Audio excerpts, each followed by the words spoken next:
The angelic salutation. This salutation has three parts. The angel gave one part, namely, Hail, full of grace, the Lord is with thee, blessed art thou among women. The other part was given by Elizabeth, the mother of John the Baptist, namely, Blessed is the fruit of thy womb. The Church adds the third part, that is, Mary, because the angel did not say, Hail, Mary, but Hail, full of grace. But as we shall see, this name, Mary, according to its meaning, agrees with the words of the angels. Hail, Mary. We must now consider, concerning the first part of this prayer, that in ancient times it was no small event when angels appeared to men, and that man should show them reverence was especially praiseworthy. It is written to the praise of Abraham that he received the angels with all courtesy and showed them reverence. But that an angel should show reverence to a man was never heard of until the angel reverently greeted the Blessed Virgin, saying, Hail. The angel's dignity. In olden times an angel would not show reverence to a man, but a man would deeply revere an angel. This is because angels are greater than men, and indeed in three ways. First, they are greater than men in dignity. This is because the angel is of a spiritual nature, who makest thy angels spirits. But, on the other hand, man is of a corruptible nature, for Abraham said, I will speak to my Lord, whereas I am dust and ashes. It was not fitting, therefore, that a spiritual and incorruptible creature should show reverence to one that is corruptible as is a man. Secondly, an angel is closer to God. The angel, indeed, is of the family of God, and as it were stands ever by him. Thousands of thousands ministered to him, and 10,000 times 100,000 stood before him. Man, on the other hand, is rather a stranger and far off from God, because of sin. I have gone afar off. Therefore, it is fitting that man should reverence an angel who is an intimate and one of the household of the king. Then, thirdly, the angels far exceed men in the fullness of the splendor of divine grace. For angels participate in the highest degree in the divine light. Is there any numbering of his soldiers? And upon whom shall not his light arise? Hence, the angels always appear among men clothed in light. But men, on the contrary, although they partake somewhat of the light of grace, nevertheless do so in a much slighter degree, and with a certain obscurity.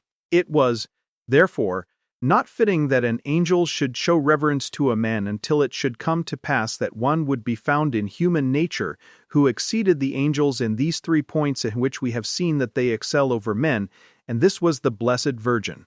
To show that she excelled the angels in these, the angel desired to show her reverence, and so he said, Ave, hail, full of grace. Alas, the Blessed Virgin was superior to any of the angels in the fullness of grace, and as an indication of this, the angel showed reverence to her by saying, full of grace. This is as if he said, I show thee reverence, because thou dost excel me in the fullness of grace. The Blessed Virgin is said to be full of grace in the 3 ways. First, as regards her soul, she was full of grace. The grace of God is given for 2 chief purposes, namely, to do good and to avoid evil. The Blessed Virgin, then, received grace in the most perfect degree, because she had avoided every sin more than any other saint after Christ. Thus it is said, Thou art fair, my beloved, and there is not a spot in thee. Augustine says, If we could bring together all the saints, and ask them if they were entirely without sin, all of them, with the exception of Virtus Severus, would say with one voice, If we'll say that we have no sin, we deceive ourselves, and the truth is not in us. I except, however, this Holy Virgin of whom, because of the honor of God, I wish to omit all mention of sin. For we know that to her was granted grace to overcome every kind of sin by him whom she merited to conceive and bring forth, and he certainly was holy, without sin. Virtues of the Blessed Virgin. Christ excelled the Blessed Virgin in this, that he was conceived and born without original sin, while the Blessed Virgin was conceived in original sin, but was not born in it. She exercised the works of all the virtues, whereas the saints are conspicuous for the exercise of certain special virtues. Thus, one excelled in humility, another in chastity, another in mercy, to the extent that they are the special exemplars of these virtues as, for example, Saint Nicholas is an exemplar of the virtue of mercy. The Blessed Virgin is the exemplar of all the virtues. In her is the fullness of the virtue of humility.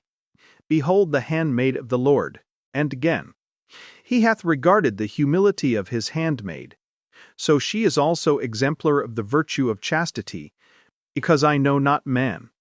And thus it is with all the virtues, as is evident. Mary was full of grace not only in the performance of all good, but also in the avoidance of all evil. Again, the Blessed Virgin was full of grace in the overflowing effect of this grace upon her flesh or body. For while it is a great thing in the saints that the abundance of grace sanctified their souls, yet, moreover, the soul of the Holy Virgin was so filled with grace that from her soul grace poured into her flesh, which was conceived the Son of God. Hugh of St. Victor says of this, "Because the love of the Holy Spirit so inflamed her soul, he worked a wonder in her flesh, in that from it was born God made man. And therefore also the Holy, which shall be born of thee, shall be called the Son of God."